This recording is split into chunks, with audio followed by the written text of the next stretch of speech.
Then this second part from Dr. Philippe is on the immuno-oncology and advanced non-small cell. There are two abstracts that have been selected for presidential plenarium. This is a 5-year outcome, and the other is a 3-year survival.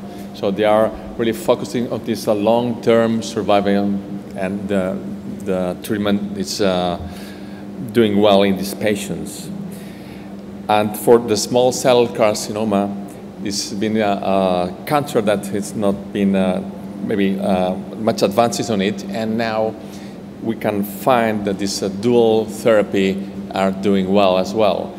All these results are going to be discussed in the plenary session, so we don't have more information. They are embargoed.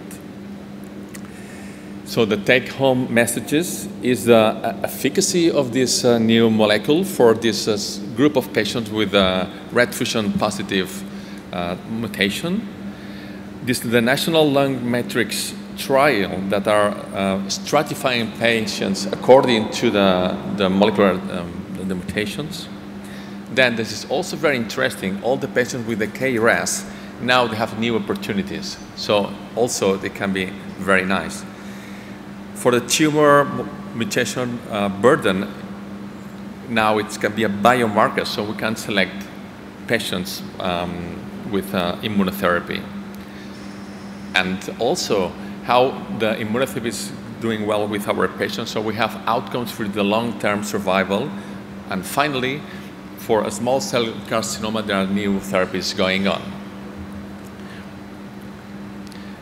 This is me. A disclosure for educational programs with Fujifilm and Minorini. For the first track is on prevention and tobacco control. I would like to highlight the communication that presents how do we have to fight the tobacco companies and not think that it's a local, but it's a global problem. So we try to build global strategies to go against these companies. For advocacy, it's been focused how to reinvent clinical trials. And basically, I'm going to highlight two. One is like to open the criteria that patients can access to clinical trials. And the other is the real world for those mutations that are not very frequent. So patients can gather together and share experience, and in this is the case for the ROS mutation. For pathology, again, we are in the area of immunotherapy, so what can be added to just the determination of PD-L1? There's all this microenvironment that is also important, so they are adding new information. And for biology, we have to think that there are other ways to treat patients. So epigenetics is an alteration that is present, so there are drugs that can be used in that target. So again, we are opening the target and the treatments for those patients. For screening and early detection, there are 3 selected for the presidential conference. One of them is how to select patients so that lung screening can be more effective and select patients that are highly probable of having lung cancer. And for interventional diagnostic and pulmonology,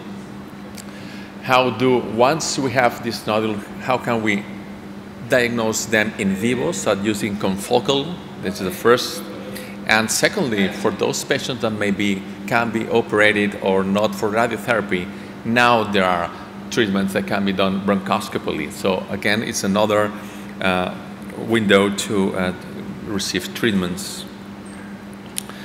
So the take-home messages would say that, okay, tobacco industry respects the law, but it harms citizen health. So a global initiative, a political strategy is needed.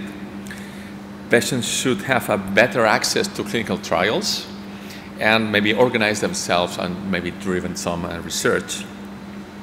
Number 3, it's the immunoenvironment and the total mutation burden is important for those patients that are going to be treated with PD-L1. New targets now are explored in the epigenetic field, and lung cancer is now pushing forward very strongly, but we need to select the patient so it can be cost effective. And finally, once you have the nodule, you can diagnose and even treat it bronchoscopically. Thank you very much for your attention.